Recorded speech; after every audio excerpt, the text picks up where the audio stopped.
So doctor గారు, అంటే కొంతమంది సరైన వయసులో పెళ్లి చేసుకోవడం, కాకపోతే ఒక 2-3 ఇయర్స్ వరకు పిల్లలను వద్దనుకునే ఆలోచన ఉంటుంది. సో వాళ్ళు ఈ గర్భాన్ని నిరోధించడం కోసం, గర్భాన్ని పోస్ట్‌పోన్ చేయడం కోసం ప్రస్తుతం అందుబాటులో ఉన్న సురక్షిత విధానాలు ఏంటి? ఒక డాక్టర్‌గా మీరు ఏం సూచిస్తారు సాధారణంగా? ఓకే. మామూలుగా అయితే ఇప్పుడు ఎర్లీ ఏజ్‌లో మ్యారేజెస్ అయితే వాళ్ళు 2-3 ఇయర్స్ వెయిట్ చేయొచ్చండి.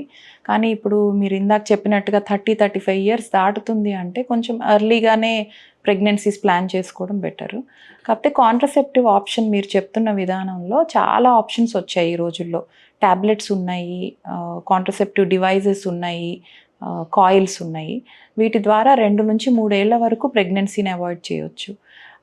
ఈ రోజుల్లో మనం చాలాసార్లు సురక్షితంగా కాకుండా అబార్షన్స్ చేసుకున్న కేసులు చాలా చూస్తున్నాము. ఎందుకంటే వాళ్ళకి ఈ ప్రివెంట్ చేసుకునే మెథడ్స్ తెలియకపోవడం, వాటి గురించి ఆలోచన లేకపోవడం, అనుకోకుండా ప్రెగ్నెన్సీ వస్తే అది వద్దనుకొని దగ్గరలో ఉన్న క్వాక్స్ దగ్గరికి వెళ్ళడం, అంటే సర్టిఫైడ్ డాక్టర్స్ కాకుండా వేరే వాళ్ళ దగ్గర మందులు కనుక్కోవడం, మెడికల్ షాప్లో మందులు తీసుకొని వేసుకోవడం, అలాంటివి చేయడం తప్పాలి అని చూస్తున్నాము. అందుకని కాంట్రసెప్టివ్ పిల్స్ అని వచ్చాయి, సేఫ్గా వాడొచ్చు, చాలా లో డోస్లో అవైలబుల్ ఉన్నాయి. ఇప్పుడు సైడ్ ఎఫెక్ట్స్ ఆల్మోస్ట్ 0 ఉంటాయి. తను ఎప్పుడు ప్రెగ్నెన్సీ ప్లాన్ చేయాలి అనుకుంటే అప్పటిదాకా 2-3 ఏళ్ళ దాకా వాడేటట్టుగా ఉన్నాయి. వీటి వల్ల ఎడిషనల్గా కొన్ని అడ్వాంటేజెస్ కూడా, అంటే వాళ్ళు వాడే మందుల్ని బట్టి ఉన్నాయి. అలానే లాంగ్ టర్మ్ ఆలోచనలు ఉన్న వాళ్ళకి కాయిల్స్ అని చెప్తాం. 5 ఏళ్ళు 10 ఏళ్ళు పనిచేసే కాయిల్స్ కూడా ఉన్నాయి.